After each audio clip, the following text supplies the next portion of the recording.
বিএনপির প্রতি শব্দ হচ্ছে মানবিকতা। এই মানবিকতার ঝান্ডা বহন করে শুধু বিএনপি। মানুষের পাশে দাঁড়ানো কর্তব্য মনে করি আমরা। এটাকে কোনো মার্কেটিং করা বা আলাদা করে আয়োজন করে ক্রেডিট নেওয়ার চেষ্টা বিএনপি কোনোদিন করে নাই। আমাদের বিএনপির ভারপ্রাপ্ত চেয়ারম্যান জনাব তারেক রহমানের পক্ষ থেকে আমরা আসছি,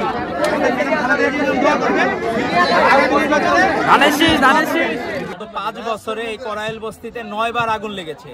তো এটি অবশ্যই মানুষের মনে যেমন ঠাকুরঘরে কেড়ে আমি কলা খাই না লীগের আমলে তাদের বাজে ইন্টেনশন ছিল, খারাপ ইন্টেনশন ছিল, যে তারা এখানে সবসময় চেষ্টা করতো। আপনি বঙ্গবাজার মার্কেটের কথা চিন্তা করেন, ইন্টেনশনালি সেখানে আগুন ধরিয়ে দিয়ে হাই রাইজ বিল্ডিং করার জন্য তারা আগুন ধরিয়েছিল। এখানে অন্য কোনো অসৎ উদ্দেশ্য আছে কিনা, কারণ হঠাৎ করে একটা জায়গায় আগুন লাগবে, বারবার কোনো প্রিকশনের ব্যবস্থা নাই, এই সাধারণ মানুষজনের কি কষ্ট। তো এর মাঝে ভারপ্রাপ্ত চেয়ারম্যান জনাব তারেক রহমানের পক্ষ থেকে এই যে খাবার নিয়ে আসা হয়েছে, আমাদের এখানে কেন্দ্রীয় ছাত্র দলের সাবেক ছাত্রী বিষয়ক সম্পাদিকা, এখন বিএনপি নেত্রী ফাহমিদা মজিদ উষা আপু, আমাদের ঢাকা মহানগর উত্তর ছাত্র দলের সেক্রেটারি লিপকন ভাই সহ আরও অনেক নেতৃবৃন্দ, সাবেক ছাত্রদল নেতা আমাদের মিতুল ভাই সহ বাকি অনেকে এই জায়গায় উপস্থিত হয়েছেন, কি মিশু ভাই সহ। কিন্তু এই বিষয়গুলো আমাদের মাথায় রাখতে হবে যে এখানকার যে দুর্ঘটনাটা কেন ঘটতেছে, বারবার এই ভূমিকম্প ঘটতেছে, মানুষের প্রত্যেকটা জায়গায় আমাদের কারণ খতিয়ে দেখতে হবে। আর বিএনপির প্রতি শব্দ হচ্ছে মানবিকতা।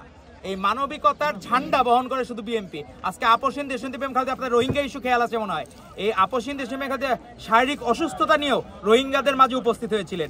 সেখানে তিনি নিজে হাসপাতাল উপস্থিত হয়েছেন এবং ব্যাপক ত্রাণ সামগ্রীর ব্যবস্থা করে দিয়েছিলেন। আজকে তারই যোগ্য উত্তরসূরি হচ্ছেন আমাদের এই যে ফাহমিদা মজিদ উষাপুরা।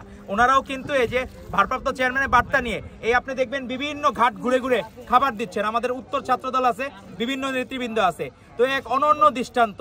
আর বাকিরা দেখবেন একটি বিশেষ রাজনৈতিক দল, তারা 1 আনা ইনভেস্টমেন্ট করে 16 আনা ফায়দা লোটার চেষ্টা করে। তাদেরকে দেখলাম তারা বিভিন্ন জায়গায় বিদেশিরা বিভিন্ন ইউটিউব ভিডিও ছাড়তেছে যে হ্যাঁ নাকি জামাত ইসলামীতে আছে। তো এখন যে এই খাবার গত সেই দিন যেদিন থেকে আগুন ধরছে, তারপরে অজস্র মানুষ, তাদেরকে জিজ্ঞেস করা হয়েছিল আপনার কারা খাবার দিয়েছে, বললো বিএনপি দিয়েছে।